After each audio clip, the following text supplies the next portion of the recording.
Bonjour et merci de nous retrouver pour la foi prise au mot, votre rendez-vous de formation et de réflexion. Cette semaine, nous allons évoquer un sujet que vous nous demandez régulièrement, le diable, visiblement. Le sujet fascine et questionne notre société, que ce soit à travers les films qui le mettent en scène ou les questions toujours renouvelées sur cette pratique que certains trouvent d'un autre âge et que d'autres révèrent. J'ai nommé l'exorcisme. Je vous propose donc de répondre aux questions que beaucoup se posent. Que dit la Bible de Satan et comment la théologie en parle-t-elle? Est-ce que l'Église maintient son existence personnelle? Et pourquoi conserve-t-elle la pratique de l'exorcisme? Voilà donc les questions que nous allons poser à mes deux invités. Le Père Jean-Christophe Thibault, bonjour. Bonjour. Vous êtes prêtre du diocèse de Metz et vous pratiquez la prière de délivrance. Vous allez nous dire de quoi il s'agit dans un instant. Et le Père Jean-Baptiste Hédard, bonjour. Bonjour. Vous êtes prêtre du diocèse de Rouen, vous êtes membre de la communauté de l'Emmanuel et vous êtes professeur de théologie à la faculté de théologie à l'Université catholique de l'Ouest qui est à Angers. Alors, peut-être pour commencer, justement, qu'est-ce que c'est qu'une prière de délivrance ? Bien, c'est une prière de l'Église qui a pour objet de libérer les personnes qui peuvent sentir une attaque démoniaque. Enfin, en tout cas, c'est une impression. Il faut encore faire un discernement. Souvent, les gens qui viennent nous voir nous disent « Oh, vous savez, j'ai l'impression que Satan m'attaque ou que j'ai le diable en moi. » Ou alors, ils viennent pour des maisons, par exemple, dans lesquelles il se passe des événements curieux, des objets qui tombent, des bruits étranges, etc. Alors, il faut faire d'abord tout un discernement, parce que tout cela ne vient pas forcément du diable. Et pour certains cas, en réalité assez rares, il faut bien le reconnaître, il est nécessaire de pratiquer une prière dite de libération. Vous n'êtes pas un exorciste. Alors, je ne suis pas exorciste, parce que finalement, 95% de ceux qui ont ce genre de problème ou des demandes ne requièrent pas la nécessité d'aller voir un exorciste. L'exorcisme devrait être réservé pour les cas les plus graves, mais aussi les plus rares. Et donc, les prêtres, mais aussi les diacres et même certains laïcs peuvent être amenés à prier pour un frère, une sœur qui a besoin que Dieu intervienne dans sa vie pour être libéré d'une emprise. Alors je vous propose qu'on entende justement un exorciste, c'est le Père Jean-Pascal Duloisy. Il est exorciste diocésain pour la région parisienne et on lui a simplement demandé quelle est son expérience. C'est un entretien avec François-Xavier Dubesset. Mon expérience d'exorciste au bout de 5 ans est que les anges sont la richesse du monde invisible, des créatures de Dieu. Et je constate que dans notre monde aujourd'hui, on a tendance à mettre dans le monde invisible toutes sortes de réalités qui n'existent pas, des entités, des ondes, etc. On est dans un commerce de l'invisible pour en faire ce que j'appelle une fausse religion du bonheur. Tandis que la question des anges, elle est capitale, et parmi ces anges, il y a bien sûr le démon, ou les démons. Mais il faudrait peut-être annoncer vraiment le royaume de Dieu et sa richesse et les anges. Je ne pensais pas être confronté aussi directement avec le mystère du mal, mais je me rends compte que le démon est un véritable tueur. Il porte bien son nom, le tentateur, le séducteur, le menteur, l'accusateur, l'homicide, le grappin, le prince des ténèbres, le voleur, le père de l'inceste, etc., etc. Tous ces noms bibliques, c'est vraiment bien lui. Aujourd'hui, il revient certainement en force par ce qu'on appelle l'occultisme, la magie, la sorcellerie, la cartomancie, le spiritisme, la voyance, qui sont autant de fausses voies dans lesquelles le démon peut laisser les gens se perdre et les influencer. Le démon se cache, ça c'est un fait évident, c'est un opportuniste. Il est difficile à démasquer et il faut voir à quel point il fait prendre les vessies pour des lanternes. Et beaucoup de gens se font abuser. Le démon, c'est littéralement l'intelligence sans l'amour. C'est évident, il est brutal, il est cruel et il n'a jamais de regrets et il n'en a jamais assez. Heureusement, le Christ nous a fait bien comprendre que le démon est un perdant et il l'a vaincu sur la croix. Ça, c'est un fait. Et le meilleur conseil pour triompher du démon, c'est de ne jamais dialoguer avec lui. Le saint n'invite pas à sa table le diable. Ça, c'est une règle d'or. Deuxièmement, la parole de Dieu est un bon secours. Elle nous apprend la sagesse. Troisièmement, le démon ne peut attaquer que les plus faibles, parce que le Seigneur nous protégera et la foi est un véritable bouclier. Armez-vous de la foi. Heureusement qu'il ne peut pas pénétrer au fond des âmes. Il peut simplement agir sur la psychologie humaine, la tourmenter, mais surtout avec le Christ, on peut vaincre toutes ces attaques et vivre en paix avec sa conscience. Donc voilà ce que je conseille aux gens, et moi ce que j'ai appris, le plus grand cadeau, c'est d'être fort avec le Christ, et on n'a vraiment rien à craindre, car la première victoire du démon, c'est de nous donner la frousse, la peur. N'ayez jamais peur. Et tout le reste n'est que providence et bénédiction. Voilà, alors on a entendu beaucoup de choses qu'on va développer tout au long de cette émission. Je ne vous propose pas de commenter directement ce qu'il vient de dire, mais on va voir dans le cours de l'émission que, en fait, vous allez le faire. Alors, peut-être revenir un peu à la Bible et essayer de se poser des questions de comment la Bible nous présente ce personnage. Alors, peut-être première question. J'ai allègrement parlé de diable, de Satan, on a entendu démon, etc. Est-ce que c'est la même personne ou est-ce qu'il faut distinguer ? Alors, au point de vue théologique, au jour d'aujourd'hui, c'est la même personne, ou ce sont les mêmes personnes, puisqu'il y a des démons, il y a Satan, Shatan, l'accusateur, on trouve ça dans l'Ancien Testament. La figure du diable est apparue progressivement dans l'Ancien Testament. Voilà, il y a le livre de Job avec l'accusateur qui est là, qui vient provoquer Dieu dans la cour des dieux. Bon. Diabolos, le diable, c'est apparu avec la traduction grecque aussi. Celui qui divise, c'est pas tout à fait la même chose que l'accusateur. Bon, il va accuser pour diviser, mais il y a eu une compréhension qui s'est développée progressivement, jusqu'à arriver au Nouveau Testament, où alors là, on a une explosion de la manifestation démoniaque, puisque 30% des miracles de Jésus sont des exorcismes. Il y a cette confrontation entre Jésus et le diable que nous allons bientôt entendre avec le carême, et puis cette grande victoire de Jésus sur la croix face aux démons, face à l'empire de la mort et aux démons. Mais c'est une figure qui est apparue progressivement dans l'histoire. Ça, c'est important aussi, dans la conscience théologique.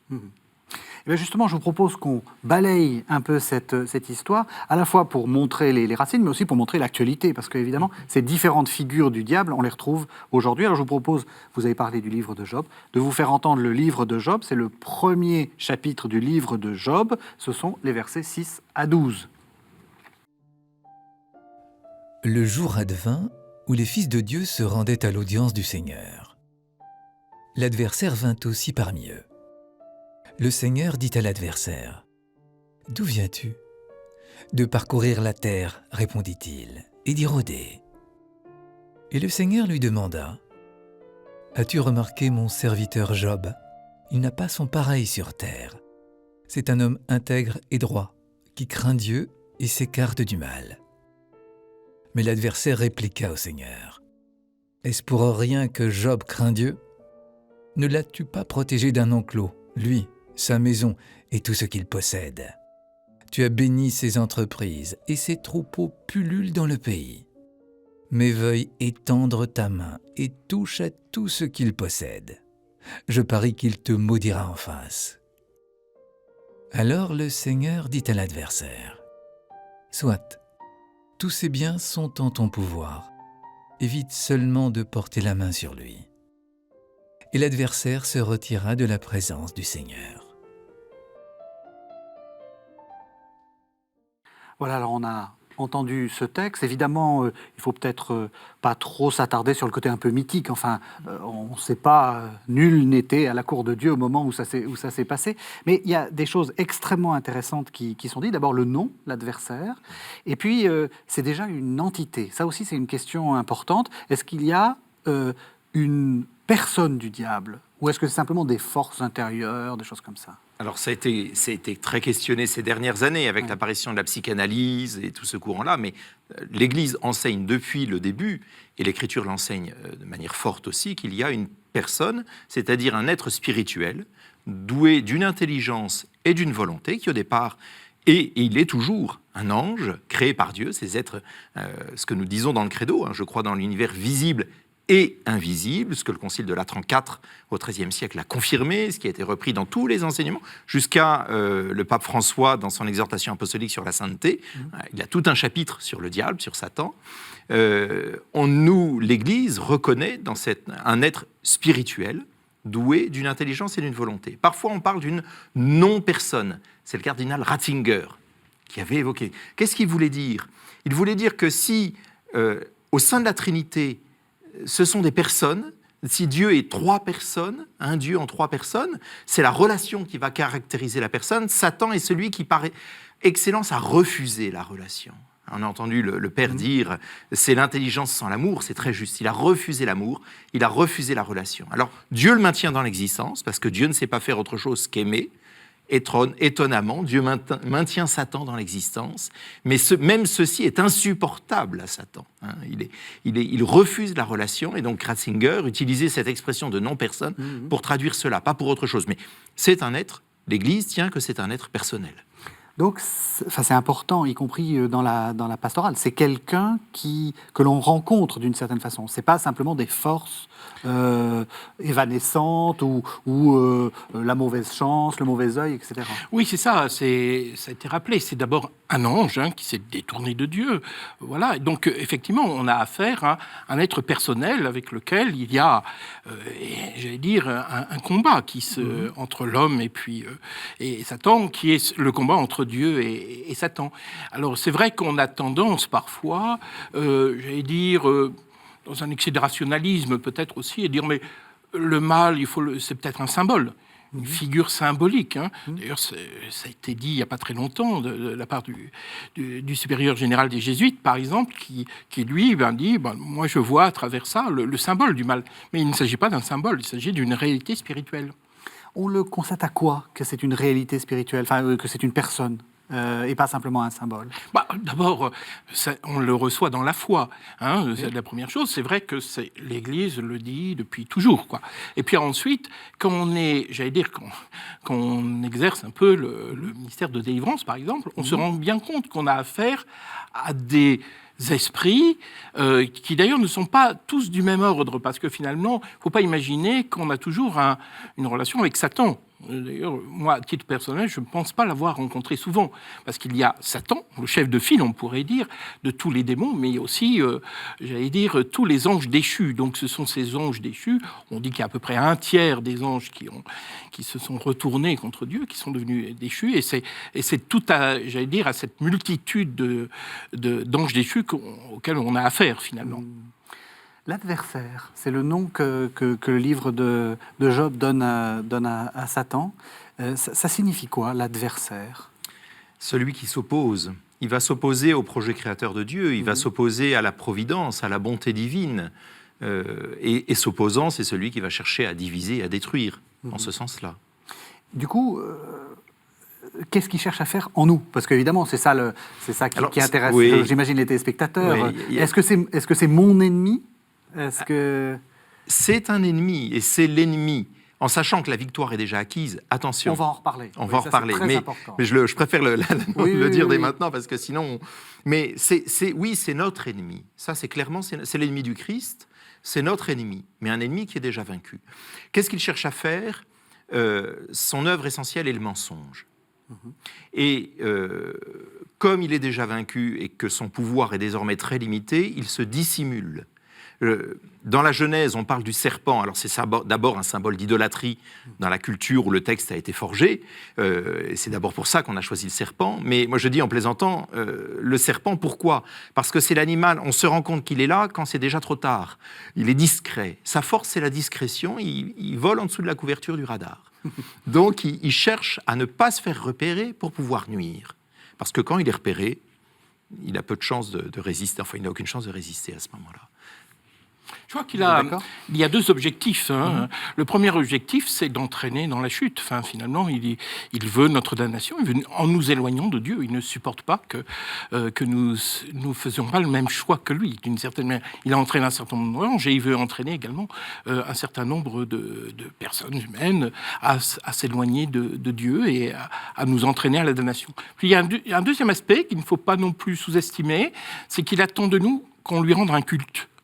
Une sorte de parodie du culte que l'on rend à Dieu, il veut qu'on lui rende un culte. Et là, il attire aussi beaucoup de gens à l'adorer, à le prendre comme modèle, etc., etc. Enfin, une sorte de singerie, finalement, de Dieu. Vous faites allusion à quoi? Au satanisme? À cette, Entre autres au satanisme. Le satanisme est peut-être la forme la plus, j'allais dire, la plus grande et la plus caricaturale, on pourrait dire, de cette adoration idolâtrique. Justement, c'est assez caricatural. Et puis, c'est vrai que les films nous montrent une sorte de caricature. Vous prenez ça au sérieux? Oui, je le prends au sérieux parce que, effectivement, c'est un menteur, on l'a dit. Et sa force, c'est une force très limitée, mais c'est celle du mensonge et de nous faire croire qu'il est plus intéressant que Dieu, finalement.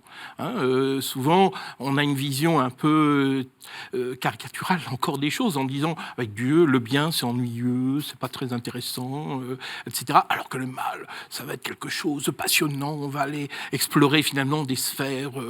Finalement, l'interdit est toujours plus fascinant que ce qui est permis. Donc, il va nous mentir en nous promettant des dons, des puissances, des avantages, mais il n'a pas d'amis, il n'a que des ennemis. Et donc, ce sont des fausses promesses. Et certains se laissent prendre par des fausses promesses en faisant un pacte avec lui, par exemple, ou se laissant entraîner dans des formes dont on ne se rend pas compte que c'est lui qui est à la manœuvre par derrière. Des pratiques magiques, la sorcellerie, etc. Et qui se laissent prendre par ces séductions, quoi. C'est pas ridicule? Enfin, je veux dire, parce que souvent, on a tendance à se dire, ils font une pratique magique, ils inversent le culte catholique en faisant un contre-culte satanique, entre guillemets, mais c'est des enfantillages. Pour vous, c'est pas des enfantillages, ça? Alors, là encore, il faut faire il faut distinguer, parce qu'il y a un certain nombre de gens qui... je pense, par exemple, parlons de la musique métal, très rapidement. Oui, voilà. Souvent, on dit, voilà, c'est une musique satanique. Bon, moi, je connais un certain nombre de gens qui pratiquent cette musique, qui vont faire allusion à Satan ou au culte du diable, mais eux-mêmes ne croient ni à Dieu, ni à diable. Le problème, c'est que le diable existe. Et donc, quand on l'invoque, eh bien, forcément, il peut répondre. C'est ça le problème. Donc, parfois, il y a des gens qui n'ont pas l'impression qui voient à travers le diable une sorte de rébellion ou une façon de réagir à notre monde, enfin une manière finalement de provocation, quoi. Mais ils touchent à une réalité spirituelle dont ils ne se rendent pas compte qu'elle peut être dangereuse si on ouvre une porte, quoi. Vous êtes d'accord, le problème, c'est pas ouvrir des portes? Alors, pour moi, le problème n'est pas de ne pas ouvrir des portes, c'est d'être attaché. La solution, plutôt, c'est d'être attaché au Christ. Oui, si vous voulez, je ne vois pas les choses. On n'a pas à se défendre. On n'est pas dans une citadelle assiégée où il faut se défendre de l'attaque qui pourrait venir de droite et de gauche et de vivre dans une anxiété. Non. Il s'agit d'être attaché au Christ. C'est l'opposé le culte du diable est un culte idolâtrique. Il y a des formes de ce culte qui nous apparaissent très innocentes et même séduisantes, comme le culte de l'argent. Et pourtant, combien de dégâts, de morts et de destruction fait au nom du culte de l'argent? Je pense que c'est beaucoup plus grave que le culte satanique. Je crois combien de guerres. Le métal, hein. Et là, clairement, c'est le démon qui est à l'œuvre derrière. Alors, il ne faut pas s'imaginer que dans les multinationales, on fasse des sacrifices humains à Satan. Non, il n'y a pas besoin de ça. Il n'y a pas besoin de ça. Mais donc, si vous voulez, il s'agit... Alors, effectivement, il faut être attentif. Il y a certaines zones, certains terrains où il ne faut pas aller, parce que c'est effectivement ouvrir aux démons la possibilité de nuire. Bon, mais on doit d'abord se situer dans une démarche d'attraction vers le Christ. Enfin, voilà, c'est ça qui doit être premier, et c'est ça qui nous motive. Comment vous répondez à ceux qui disent moi, le démon me gêne, ou le concept du diable me dérange, parce que c'est aussi une manière de se déresponsabiliser. Le fait de dire c'est pas moi qui ai fait, c'est le diable. Bah, c'est tout à fait vrai.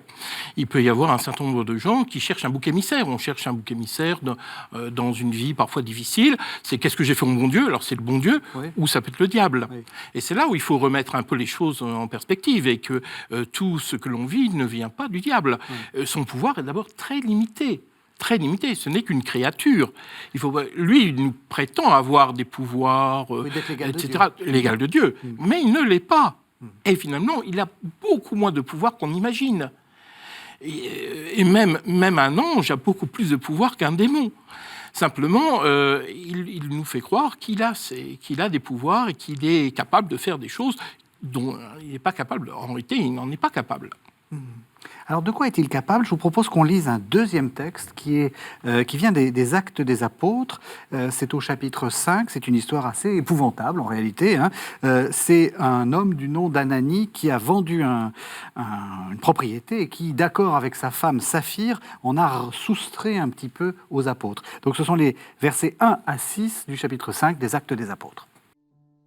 Un homme du nom d'Ananias vendit une propriété, d'accord avec Saphira sa femme. Puis, de connivence avec elle, il retint une partie du prix, apporta le reste et le déposa aux pieds des apôtres. Mais Pierre dit « Ananias, pourquoi Satan a-t-il rempli ton cœur? Tu as menti à l'Esprit Saint et tu as retenu une partie du prix du terrain. Ne pouvais-tu pas le garder sans le vendre, ou si tu le vendais, disposer du prix à ton gré? Comment ce projet a-t-il pu te venir au cœur?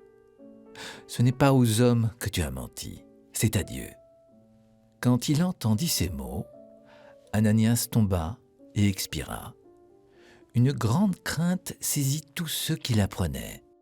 Les jeunes gens vinrent alors ensevelir le corps et l'emportèrent pour l'enterrer. Alors voilà, on a entendu ce texte qui est extrêmement intéressant parce qu'on voit bien que finalement, ce qu'a fait Ananie, c'est pas si grave. Enfin, je veux dire, Pierre le dit lui-même, il n'a pas commis en apparence un péché épouvantable.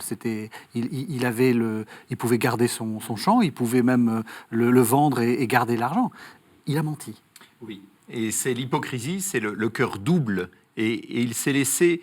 Satan a rempli son cœur, dit le texte. Oui. C'est intéressant quand on pense que le Christ est défini comme celui qui s'est vidé de lui-même. Dans l'Épître aux Philippiens, il y a un espèce de mouvement inverse. Il a rempli le cœur, ça veut dire qu'il a pris possession. Alors non pas qu'il possède le cœur comme le cœur lui appartiendrait. C'est-à-dire comment Satan agit-il? Il obsède. Ça vient du latin obsidere, qui veut dire faire le siège. Il enfume. Il fait en sorte que la personne devient obsédée, c'est le cas de le dire, par une réalité unique. Ici, la possession, peut-être la peur de manquer de cet homme, et qui fait que ça va le conduire à mentir. Et finalement, son cœur devient semblable, agit de la même manière que Satan. Il finit par mentir comme Satan, qui est le père du mensonge. Satan le conduit au mensonge de cette manière-là. Le texte dit, il remplit son cœur. Dans l'évangile de Jean, on voit Satan qui entra en Judas. Cette notion d'espace n'est pas pertinente pour un ange. L'ange est présent là où il agit. Donc le diable est présent quand il y a un péché qui est commis. Le diable vient pour charger la chose, pour renforcer le péché, ou pour tenter avant le péché. Mais voilà, il n'est pas présent dans un lieu, il est présent là où il agit. Et là, il pousse le cœur de cet homme, c'est-à-dire sa droiture, son intention, vers le mensonge. Pour quelle raison? L'appât du gain, la peur, on ne sait pas. C'est pas bien de mentir? Non. Pourquoi c'est si diabolique, entre guillemets?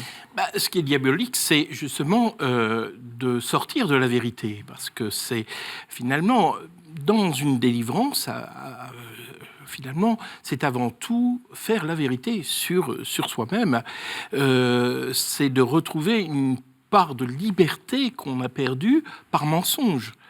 Et donc, effectivement, le mensonge est le propre même du diable, dans la mesure où il nous détourne de cette vérité, même la vérité sur nous-mêmes, ou sur nos relations, etc., ou sur Dieu. Souvent, finalement, une des actions du diable, c'est de nous faire croire que Dieu nous veut du mal, par exemple, ou que Dieu n'est pas celui qui va nous conduire à la vérité ou au bonheur. Donc c'est un de ces grands mensonges qu'il faut finalement démonter, et c'est finalement cela un chemin de libération et de délivrance. C'est sortir du mensonge pour aller à la vérité. Vous voulez dire quelque chose ? Mais je crois que le Père Jean-Christophe dit quelque chose de très juste, c'est que dans la prière de libération, ce n'est pas une intervention extérieure d'un spécialiste qui viendrait libérer la personne. C'est en fait, dans la prière de libération, nous sommes aux côtés de la personne et nous l'encourageons dans ce chemin qui, en fait, ni plus ni moins que le chemin de la conversion. C'est ce qui est gravé en nous. Depuis le baptême, on est appelé à aller vers le Christ, qui est le chemin, la vérité et la vie. Hein, et on encourage la personne, on l'aide à faire cette œuvre de vérité avec le Christ, à la lumière du Christ. Et à ce moment-là, l'ennemi démasqué perd tout pouvoir. Et on vous... Oui, pardon. Oui, c'est pour ça qu'il faut peut-être faire attention à ne pas imaginer que ce sont les prières de délivrance qui vont vraiment libérer la personne. Je vais vous poser cette question-là. Oui. Ah ça tombe bien.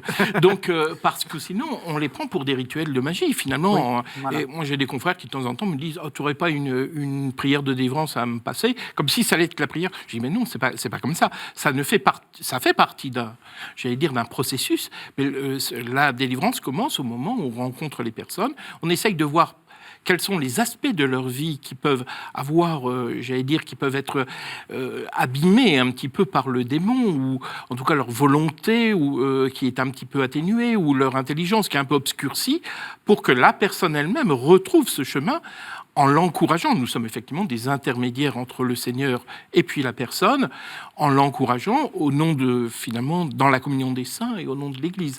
Mais c'est la personne elle-même qui va se libérer, en retrouvant un chemin de liberté, en retrouvant les aspects de la personne sur lesquels le diable n'a aucun pouvoir, c'est sa volonté et son intelligence. Ils sont deux sanctuaires sur lesquels il n'y a aucune place. Parce que là, c'est intéressant ce que vous dites, parce que vous avez parlé au début de discernement. En vous entendant, on voit que la frontière entre la question psychologique et la question de la possession est assez ténue, parce qu'on peut aussi dire que la pathologie psychologique, c'est d'obséder, de sortir de la vérité parce qu'on a une fausse image de soi-même, et on a une fausse image des autres. Donc, on n'est pas très loin. Et comment est-ce qu'on fait le départ entre ce qui serait authentiquement démoniaque et ce qui serait simplement pathologique, psychologique, etc. C'est toute la difficulté et en même temps l'intérêt du discernement. En se rendant bien compte qu'il y a un lien très étroit entre le psychologique et le spirituel, au même titre qu'il y a un lien assez étroit entre le corporel et le psychologique. On sait bien que notre corps réagit aussi, tout ce qui est psychosomatique, on le connaît bien, mais il y a exactement la même chose entre le spirituel et le psychologique. Donc il ne faut pas imaginer que lorsqu'on a un problème spirituel, il sera chimiquement pur. Il y aura toujours une part un peu pathologique, ou en tout cas une influence psychologique qui va se faire ressentir. Moi, finalement, l'expérience me montre que c'est souvent une sorte d'amplification. Finalement, on a tous des failles en soi, des failles psychologiques, parce qu'on a des blessures d'enfance, parce qu'on a ci, on a ça. Et simplement, les démons se servent de ça et ils les amplifient. Ils font comme amplifier finalement une blessure qu'on peut avoir, une sorte de faille psychologique. D'où la difficulté de discerner les deux. Et c'est vrai que parfois, on est dans du pur, alors là, pour le coup, psychologique. C'est là où le discernement est important, parce que, je dirais, 8 personnes sur 10 n'ont pas forcément de problème de type spirituel. Mais on peut reconnaître aussi quelque chose qui dépasse un peu les critères habituels, des choses qui sont tout à fait anormales, voilà. Et à ce moment-là, on se dit, en gros, finalement, le discernement, c'est enlever toutes les causes naturelles pour voir ce qui reste de surnaturel après, quoi. Il y avait un neuropsychiatre du XXe siècle, le docteur Alain Assailly, qui pendant 40 ans a collaboré avec des exorcistes en France. En parcourant ces notes auxquelles j'ai pu accéder, il dit que le démon est le père du déséquilibre. Il dit, c'est pas biblique comme titre, mais il dit, en fait, il repère une faille et il va servir d'accélérateur. Il se met dans la faille et il accentue le déséquilibre. Et il dit lui-même que, étonnamment, certains exorcismes alors que la personne était suivie en thérapie depuis très longtemps sans aucun résultat, la personne, en un seul exorcisme, a été libérée. Et puis d'autres patients ont dû être accompagnés en thérapie pendant de longues années, vivre tel ou tel exorcisme, et c'est les deux éléments ensemble qui ont permis à la personne de retrouver sa liberté. Donc c'est, moi, les quelques fois où des psychologues ont pu m'envoyer des personnes pour une prière de libération, c'est qu'elles constataient dans la thérapie qu'il y avait quelque chose qui tournait rond, il y a quelque chose qui n'allait pas, et puis il y avait des thématiques. Et là, il y a un prêtre du XXe siècle, le père Chenesso, qui est un exorciste désormais décédé, qui était assez connu, il dit, lorsqu'il y a une atteinte aux 3 vertus théologales, foi, espérance, charité, là, l'autre n'est pas loin. C'est un très bon critère. C'est intéressant ce que vous dites, parce que ça rejoint aussi ce que vous disiez, l'exorcisme et la prière de délivrance, de guérison, et pas forcément c'est pas un acte magique. Enfin, il faut se départir des images que l'on a liées au film, où on voit une sorte c'est magie contre magie, d'une certaine façon. Vous seriez la magie blanche, et puis le diable, ça serait la magie noire. C'est pas du tout comme ça que ça fonctionne. Non, c'est pas du tout ça, et c'est là où il faut se sortir de toutes ces images, mais c'est aussi toute la difficulté, parce que la libération sous-entend la foi. C'est la foi, finalement, qui compte. Et revenir au Seigneur, c'est ce qu'on a dit tout à l'heure, et je crois que c'est essentiel, c'est se tourner vers le Seigneur qui nous guérit, nous sauve. Et c'est ça qui permet vraiment cette libération.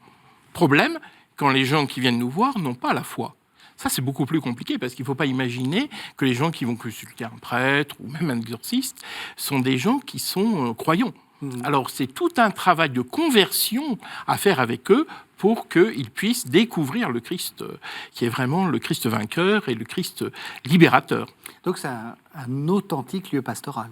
Ah, c'est un lieu tout à fait. Et on touche aussi, ce que je trouve intéressant dans ce ministère, c'est que, vous savez, le pape dit qu'il faut aller aux périphéries. Justement, là, on touche des gens qui, d'une raison, par un biais ou un autre, se sentent attaqués, ils ne savent pas très bien ce qu'il y a par derrière, et finalement demandent l'aide de l'Église. Pour revenir à ce texte, qui est là aussi surprenant quand on a l'image des séries télévisées ou des grands films, c'est que, comme vous disiez, c'est un peu à bas bruit ce que fait le diable ici. Pierre n'aurait pas vu la chose, ça se serait pas vu, et puis voilà, c'était fait. Oui, il veut rester caché. C'est pas du grand spectacle, C'est forcément. pas du grand spectacle. C'est pas du grand spectacle. J'ai encore lu dernièrement le témoignage d'un exorcisme vécu par un homme. Il a vécu son exorcisme, il était assis dans sa chaise à écouter le prêtre exorciste prier, lui s'y associait par sa prière intérieure, mais il n'y avait ni hurlement, ni cri, ni gesticulation. Il peut y avoir parfois des manifestations fortes, oui, ça existe aussi, mais très souvent, la plupart du temps, dans les prières de délivrance, il ne se passe rien. Si ce n'est qu'il y a de la prière. Rien d'extérieur. Rien d'extérieur. Oui. Par contre, intérieurement, oui. Oui. Mais dans la société, le démon veut agir de manière discrète. Oui. Il veut agir de manière discrète. Et c'est là où il faut un regard de foi. Et c'est ce regard de foi qui va permettre de voir son action. Sinon, on va voir une extravagance, on va voir de la méchanceté, on va voir des choses, mais on ne percevra pas derrière la réalité spirituelle qui est là. Qu'est-ce qu'on fait justement? Vous avez parlé des maisons hantées. C'est très spectaculaire, ça, une maison hantée. Alors, est-ce que qu'est-ce que vous en faites si j'arrive en vous disant, écoutez, ma maison, il y a des esprits frappeurs et des petits marteaux qui tapent la nuit, qu'est-ce que vous me dites? Oui, vous voyez, il y a deux réalités. J'allais dire, il y a une réalité qui est un peu extérieure à la personne, donc effectivement qui se passe dans des lieux. Généralement, on parle de vexation. Vexatio, ça veut dire c'est un harcèlement, alors ça, c'est souvent, ça ne dure pas très longtemps, ça arrive comme ça. Tout à coup, il se passe des événements dans une maison, ou alors il y a soit des objets, soit des animaux, soit des lieux qui sont infestés, donc où il y a une présence maléfique, mais qui est durable là à ce moment-là. Bon, généralement, on intervient simplement en priant dans cette maison. Mais le but, c'est de trouver un peu l'origine, d'où ça vient. Je me souviens d'un cas, j'ai été appelé par une dame, ils n'arrivaient même plus à vivre dans la maison, et elle m'avait montré d'ailleurs, elle avait pris en film, il y avait une chaise qui se déplaçait toute seule, ils avaient très très peur. Et quand j'ai béni la maison, je suis tombé sur dans la chambre de la fille aînée, il y avait une sorte d'objet qui était des attrape-rêves.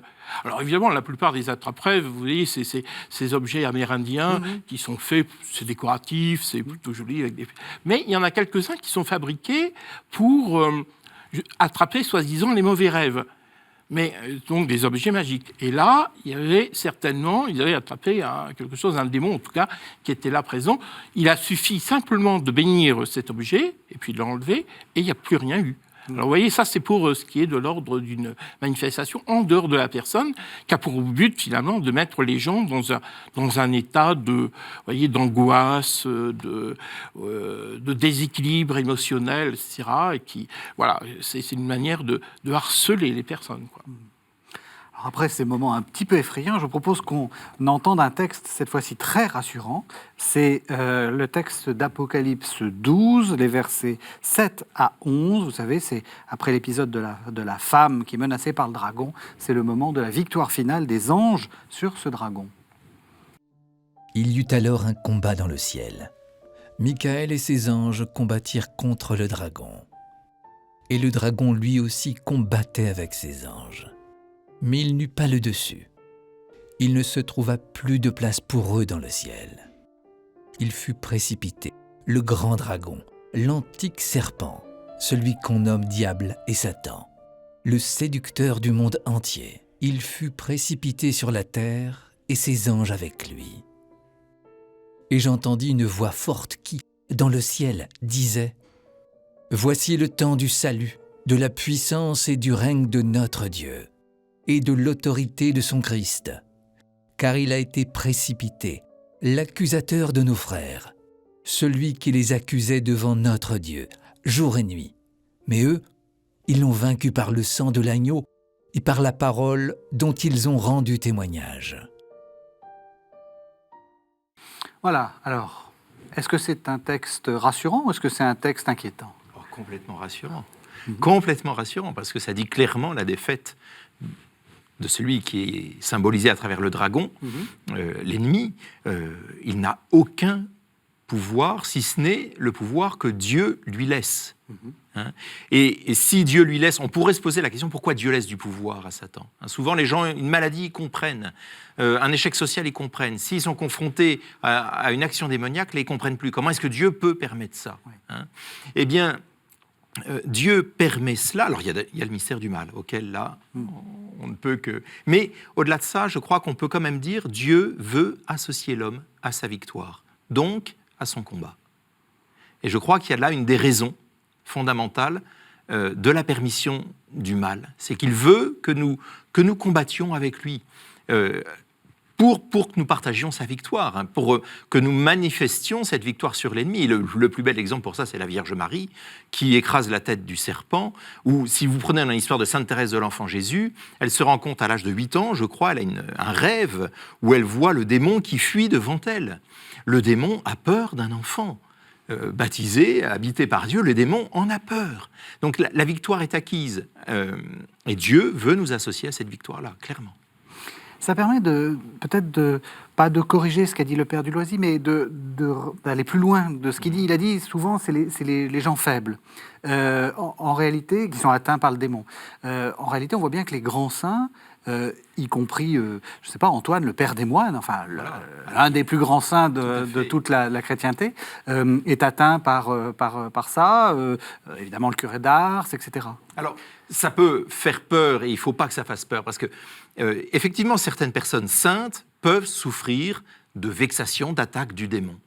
C'est lorsque ces grands saints échappent à l'action, ils se sont éloignés du péché, le démon sent que s'il les laisse avancer, on ne se sauve jamais seul. Un grand saint va entraîner une foule avec lui. Et donc, il va essayer de faire chuter, mais j'oserais dire, c'est déjà trop tard. Quand on est là, c'est déjà trop tard, il a déjà perdu. Donc, il y a ces manifestations étranges qu'on peut voir. Vous prenez Marthe Robin aussi, par exemple. Vous avez Madame R, la mystérieuse Madame R, Madame Roland, en fait, au XXe siècle, dont la vie est présentée par Laurentin. Vous avez un certain nombre de personnages. Mais il va bien sûr s'en prendre de préférence aux petits, aux faibles, à ceux qui lui ouvrent des portes, d'une certaine manière, mais il peut aussi, par permission divine, s'en prendre à des personnes qui, au contraire, ont une vie de sainteté. Il est certain que si nous sommes unis au Christ, nous avons de toute manière toutes les armes nécessaires pour qu'il ne puisse pas nous défaire. Hein, voilà. Je crois qu'il les déteste, donc il va agir sur eux. Mais en même temps, par exemple, la figure du curé d'Ars est intéressante parce que, c'était les gens qui vivaient près du presbytère, entendaient des bruits, des choses comme ça, le lit qui se met à brûler, etc. Mais le curé d'Ars n'en avait absolument pas peur, et même il prenait ça de manière presque à la dérision, quoi, finalement. Il disait, il est bien bête, parce que finalement, s'il se manifeste, c'est que je vais avoir un gros poisson, comme il disait, dans mon confessionnal. Donc, d'une certaine manière, on voit qu'il a une sorte de recul et de tranquillité. Il sait très bien qu'il est bien plus fort que les démons, et que les démons, justement, s'il l'attaque, c'est parce qu'il ne supporte pas et parce qu'il en a peur. Il en a peur. Il faut penser que c'est un peu l'inverse. Finalement, il se dévoile, parce que comme il n'aime que l'obscurité, d'une certaine manière, s'il se dévoile, il se montre, c'est qu'il a perdu, en réalité, et qu'il ne peut plus faire autrement. C'est par, j'allais dire, agacement que finalement, il sort du bois, quoi. Oui, c'est intéressant, parce que ça rejoint ce qu'on disait à propos d'Anani et de Saphir. C'est-à-dire que ça se fait la plupart du temps de manière discrète et à bas bruit, enfin, sans forcément... Ça va être, dans la vie des gens, ça va être quelqu'un qui essaye de cheminer dans la foi chrétienne. Il va chercher à atteindre l'espérance particulièrement.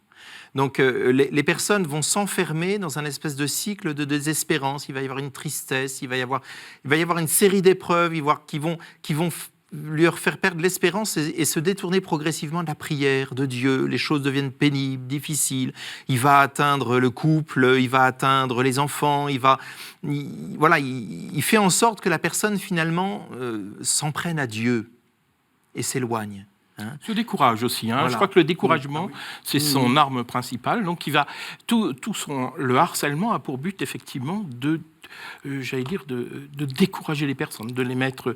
Et surtout, c'est pour ça qu'il reste un petit peu dans l'ombre, finalement, de trouver des boucs émissaires, en suggérant des boucs émissaires qui ne sont pas les vrais. Mais en vous entendant, c'est quand même un peu... je redeviens inquiet, parce qu'on a tous ces moments-là de découragement, de déprime. Est-ce qu'il faut à chaque fois chercher en soi l'action du démon ? Ou est-ce qu'on a le droit quand même de prendre une petite vitamine C en se disant « j'ai un petit coup de froid et ça ira mieux » ? Mais bien sûr, il y a notre nature, alors fragile, blessée par le péché, on le sait, mais notre nature suffit bien souvent à expliquer le rhume. Voilà. Et il faut d'abord aller voir le médecin, le thérapeute si besoin, etc. Tout en étant conscient qu'il y a aussi quelqu'un qui peut parfois, mais c'est pas par hasard, hein, c'est pas par accident, c'est que généralement, vous voyez, la première porte d'accès au démon, c'est le péché. Si j'entretiens dans ma vie un péché grave et duquel je ne me convertis pas, au bout d'un moment, il y en a un qui finit par s'intéresser à moi. Au bout d'un moment, c'est pas non plus. Voilà. Mais donc non, il y a notre nature blessée suffit amplement. Moi, j'aime bien dire que le démon sous-traite à notre psychologie malade. c'est joliment dit. Voilà. Pour nos méchancetés ou autres, bien souvent, il n'a pas besoin de se déranger en personne. Il sous-traite et ça suffit. J'aime bien l'expression. Sa première action, c'est la tentation. Et ça, on a tous des tentations. Mais toute tentation ne vient pas du démon. Ça, on sait très bien qu'il y a aussi les pensées perverses peuvent sortir de notre cœur, quoi. Parfois, il n'a pas besoin de se fatiguer. Mais parfois, ça peut arriver que, j'allais dire, il aille un peu plus loin. Il va nous ressortir des souvenirs traumatisants qui vont devenir obsédants, etc. Et donc, ils vont nous tenter justement, dans le désespoir ou la désespérance ou culpabilisant, vous voyez, un petit peu. Voilà. Là, on dit, c'est là où il commence à agir, quoi. Mais la plupart du temps, nous suffisons à nous-mêmes. Je voudrais qu'on revienne sur ce que disait aussi le père Duloisier à propos cartomancie, voyante, etc. Parce qu'on n'a pas eu l'occasion d'en parler. Et en fait, c'est quelque chose d'assez important.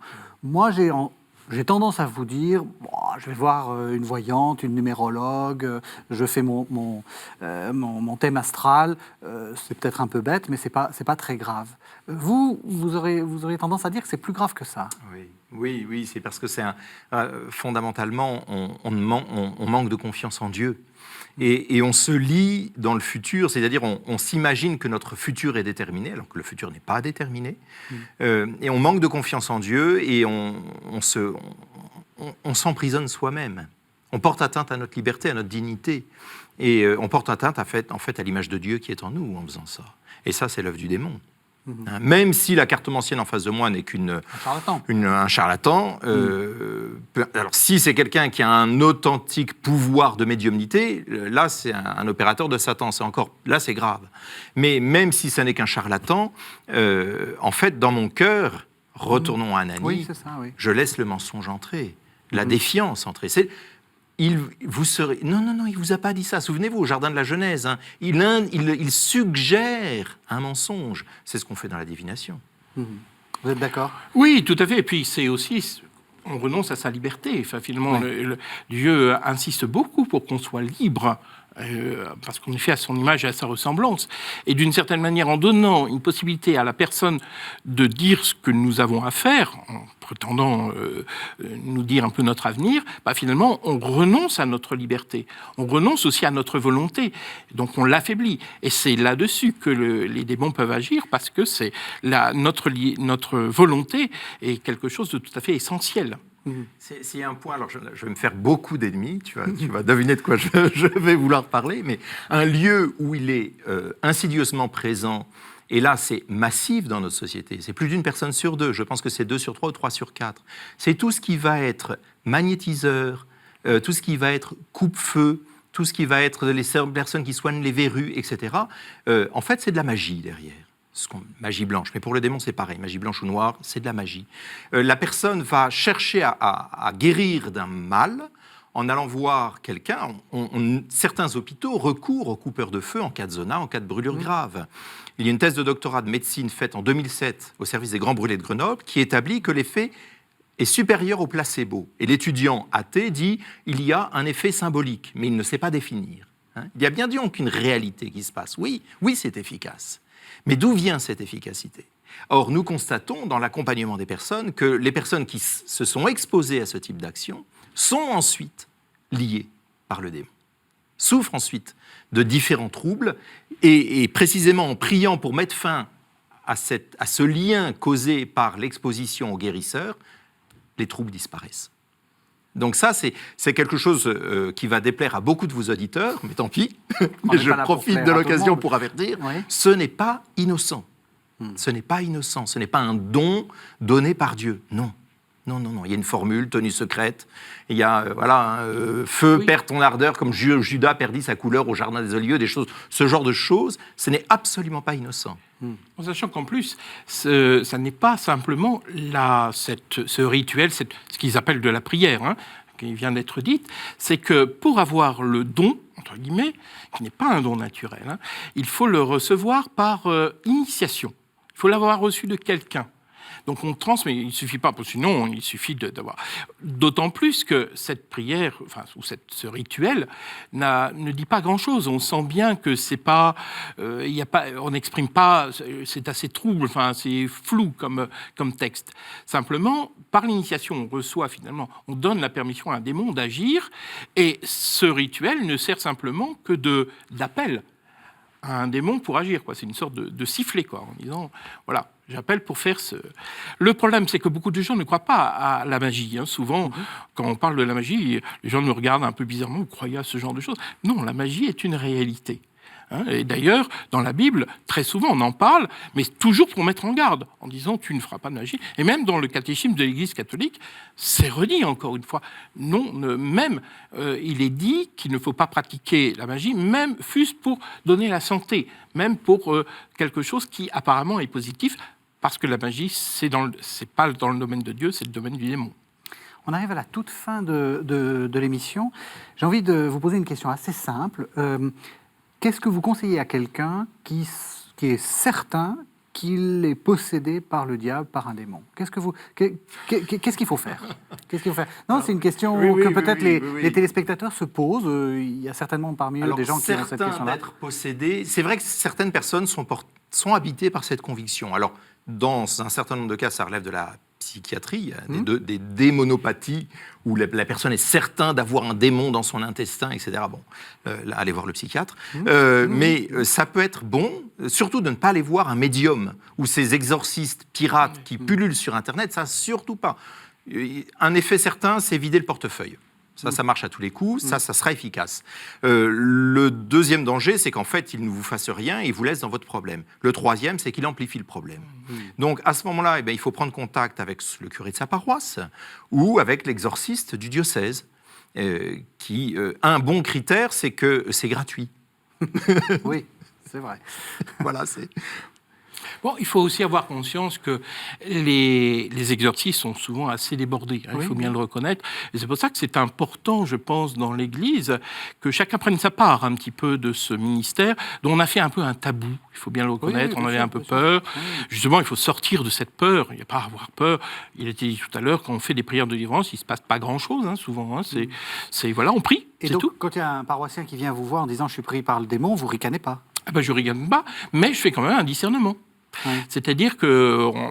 Et après, si on se rend compte que la personne n'a pas vraiment de problème spirituel, ça ne veut pas dire... Il ne faut pas non plus être blessant en disant vous n'avez rien du tout. Ou dire, comme je l'ai déjà entendu plusieurs fois, avant même de l'écouter, en disant mais vous, ce que vous avez, c'est un psychiatre qu'il faut aller voir. Ça peut être très blessant, d'autant plus que souvent... Ils vont d'abord voir, vous savez, le processus habituel, c'est qu'ils vont voir le médecin traitant, qui va voir le psychiatre, et parfois les psychiatres nous les renvoient. Enfin, moi, j'ai un certain nombre de personnes qui viennent me voir, envoyées par le psychiatre, en disant, moi, ça me dépasse. Bon. Alors, si, dans le cas où on ne discerne rien de spirituel, il faut quand même, la personne souffre quand même. C'est une personne qui souffre et qui finalement a une sorte peut-être de peur. C'est là il faut vraiment la tourner vers le Seigneur et la mettre finalement en disant mais le Seigneur vous accompagne. Déjà une écoute, c'est déjà énorme, une compassion et finalement parfois ça suffit largement. Merci vraiment à tous les deux. Alors, pour aller plus loin, quelques livres. Donc, on a entendu le père Jean-Pascal Duloisy. Il vient de faire paraître aux éditions Fidélité en Belgique un Satan. Donc voilà, nous avons un petit livre sur Satan. Et puis, père Jean-Christophe Thibault, vous venez de faire paraître aux éditions Médiaspol Délivre-nous du mal. Non, Artege. Artege. Ah bon, Artege. Un Délivre-nous du mal. En fait, pour être très honnête avec nos téléspectateurs, nous enregistrons un peu avant, donc je n'ai pas le livre. Il paraît juste au moment où l'émission est diffusée. Exactement. Et donc, on vous avez quelques secondes pour nous dire de quoi ça parle. C'est un livre qui est à la fois un petit peu théorique, donnant un petit enseignement, qui reprend des éléments que nous avons pu aborder là, avec eux, mais aussi pratique. C'est-à-dire, comment faut-il réagir, quels sont les critères de discernement entre ce qui est psychologique et spirituel. Et il y a aussi, par exemple, des fiches pratiques ou le genre de questions à poser, comment on mesure une gravité, parce que ce qu'on n'a pas abordé du tout, c'est que entre la tentation et la possession, il y a des marges, il y a de la marge un petit peu. Et puis, comment accompagner les personnes vers une vraie délivrance, quoi. Donc, Délivre-nous du mal aux éditions Artege. Et je dois dire aussi, je lève un mystère, que vous êtes un auteur de thriller qu'on trouve chez Salvatore. Vous appelez en réalité Michael Dor. Michael Dor, voilà. Merci beaucoup de nous avoir fait mieux comprendre ce qu'était Satan. Merci beaucoup de nous avoir suivis. Vous savez que vous pouvez retrouver cette émission sur le site internet de la chaîne www.ktotv.com et c'est gratuit, ce qui est plutôt, si je vous ai bien écouté, un critère de bonne qualité. Merci beaucoup de nous avoir suivis. À la semaine prochaine.